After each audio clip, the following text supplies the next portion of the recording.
क्या बिहार के युवाओं को रोजगार पाने के लिए दूसरे राज्यों या बाहरी देशों में नहीं जाना पड़ेगा? क्या बिहार में अब बाढ़ नहीं आएगा? क्या बिहार के छात्रों को पढ़ने के लिए दूसरे राज्यों में नहीं जाना पड़ेगा? क्या बिहार में गरीबी को जड़ से खत्म कर दिया जाएगा? ये बात हम नहीं बोल रहे हैं, ये बात बिहार की राजनीतिक पार्टियां दावा कर रही हैं कि हमारी सरकार बनी तो बिहार में बाहर ही बाहर होगा।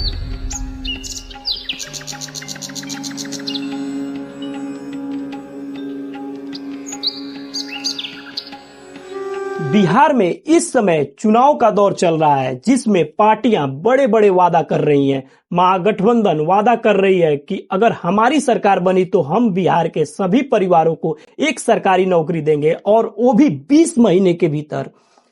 जीविका दीदियों को अस्थाई और 30,000 रुपए का वेतन देंगे, जो अपने आप में एक बड़ा चैलेंज है। वहीं एनडीए गठबंधन ने यह वादा किया है कि अगर बिहार में नीतीश कुमार के नेतृत्व में सरकार बनती है तो 1 करोड़ लोगों को सरकारी नौकरी और रोजगार देंगे।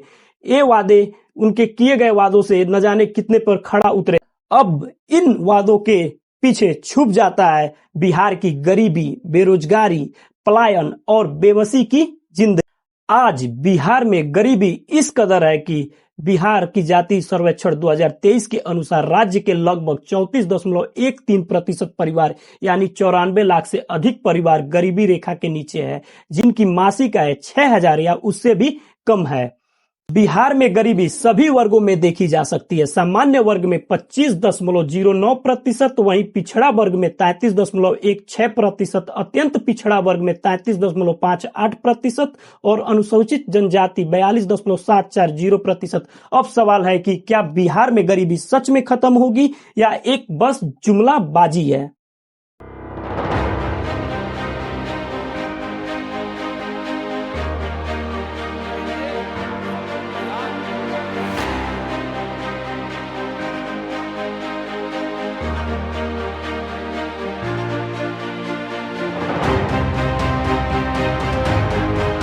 बिहार में चुनावी बिगुल बज चुका है। विधानसभा चुनाव 2 चरणों में होंगे। पहला चरण 6 नवंबर को और दूसरा चरण 11 नवंबर को होगा। चुनाव के नतीजे 14 नवंबर को घोषित किए जाएंगे।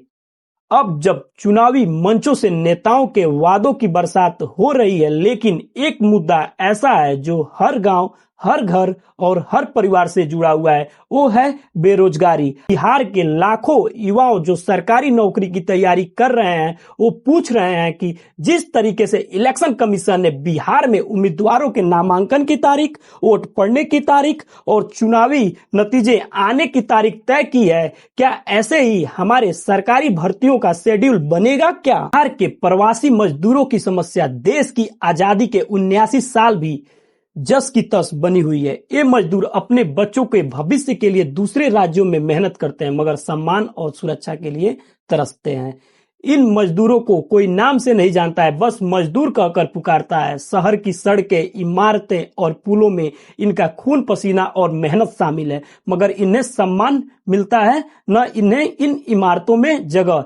ये लोग धूप, बारिश और ठंड में मेहनत करते हैं, लेकिन बदले में सिर्फ अपमान और अनदेखी मिलती है। ये लोग अपने घर आ रहे हैं और इस विधानसभा चुनाव और छठ जैसे महापर्व में, लेकिन रेलवे स्टेशन पर इनकी भीड़ बता रही है कि ये लोग कितने मजबूर होकर दूसरे राज्यों में काम करने के लिए जाते हैं। इन्हें इस विधानसभा चुनाव में बहुत आशा होगी कि हमें एक ऐसी सरकार मिलेगी जो हमारी आवाज बनकर हमारे लिए काम करेगी और हमारी भविष्य उज्जवल करेगी।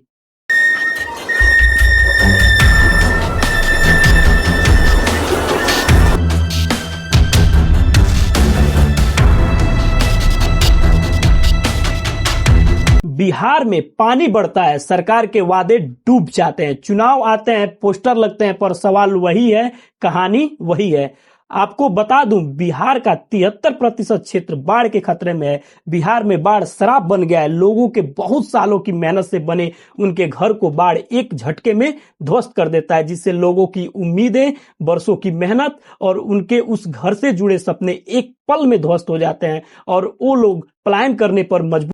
इस बार बिहार विधानसभा चुनाव में 7.42 करोड़ लोग मतदान करेंगे और अपने एक अच्छे, सुंदर और स्वस्थ बिहार बनाने का संकल्प करेंगे, जिससे बिहार में गरीबी, बेरोजगारी, पलायन और बाढ़ जो बिहार को दीमक जैसे खा रही है, उसे ठीक करेंगे और अपने पुराने बिहार की कल्पना करेंगे, जहां छात्र दूसरे राज्यों से भी आकर अपना शिक्षा अर्जित कर सके, जैसे पहले हुआ करता था। बिहार अपना सर्व वैभव फिर हासिल कर सके। तो दोस्तों, आप कमेंट में बताइए बिहार में कौन सी कमी है जो बिहार के विकास को रोकता है, और आप हमारे चैनल सच विद सुधीर को सब्सक्राइब करें, लाइक करें, शेयर करें। मिलते हैं अगले वीडियो में। जय हिंद।